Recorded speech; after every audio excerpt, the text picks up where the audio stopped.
بشكل سريع خلينا ندش على طول بالموضوع. كم تصرف السعودية في موسم الحج؟ تصرف مليارات. وكم نسبة الجهد اللي قاعدة تجتهد فيه المملكة في كل موسم حج عشان راحة ضيوف الرحمن؟ نسبة كبيرة جدا وواضحة لنا.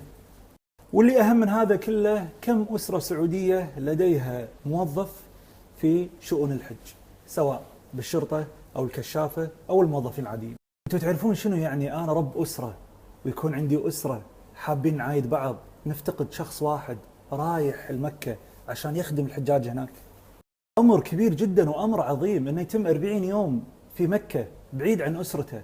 حنا لو يصادف واحد فينا دوامه بس يوم العيد انت عومس.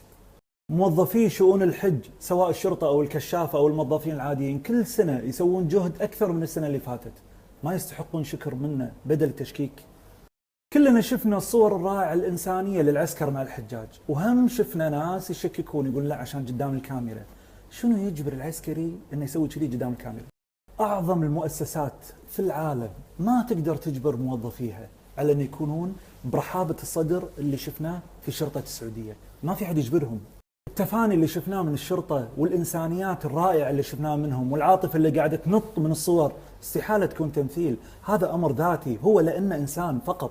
شنو يجبر الشرطي أنه يرضع طفل على ما تروح أمه ترمي الجمرات وترجع؟ شنو يجبره؟ ترى ما هي وظيفته، هو وظيفته الأمن فقط، لكن لأنه إنسان. شنو يجبر الشرطي اللي يرش ماي على الحجاج عشان يبرد عليهم؟ ما هي وظيفته، هو وظيفته الأمن فقط، لكن لأنه إنسان. وشنو يجبر غيره وغيره وغيره من أنهم يتصرفون تصرفات برا عملهم الأساسي كعسكر؟ شنو يجبرهم؟ هم فقط شرف للمملكة ولنا. ممكن بفلوسي أعمل أي شيء بالدنيا، أي شيء، إلا الإنسانية لا يمكنني أشتريها أو أبيعها. اللي شفتوه من عسكر المملكة في موسم الحج هذا إنسانية فقط.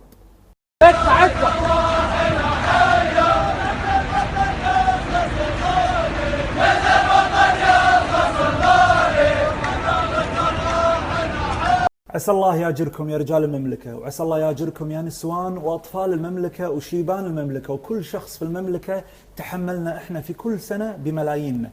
أما عاد تدويل الحج اللي كل سنة نسمع عنه، اللي أكثر من سنة تكلمت عنه، فبعيدة عن شواربكم. احمدوا ربكم أن مكة في السعودية، وما اختارها الله سبحانه وتعالى في هذا المكان إلا لعلمه بأمن هذا المكان وبفضل هذا المكان ولحكمة عند الله سبحانه وتعالى.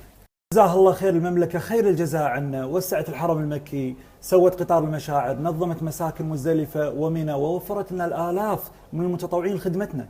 فرنسا وهي فرنسا من الدول المتقدمة ما عرفت تسيطر على دورة كرة قدم الحضور فيها 100,000، صارت حرب شوارع عندهم، والسعودية تستضيف 2,3 ملايين كل سنة. الدولة اللي تكون عينها اليمين على الحج وعينها اليسار على الحد، هذه دولة لازم نحطها على الراس من فوق، ما نشكك. بس ذبحتونا كل شيء زين في الدنيا شككتوا فيه.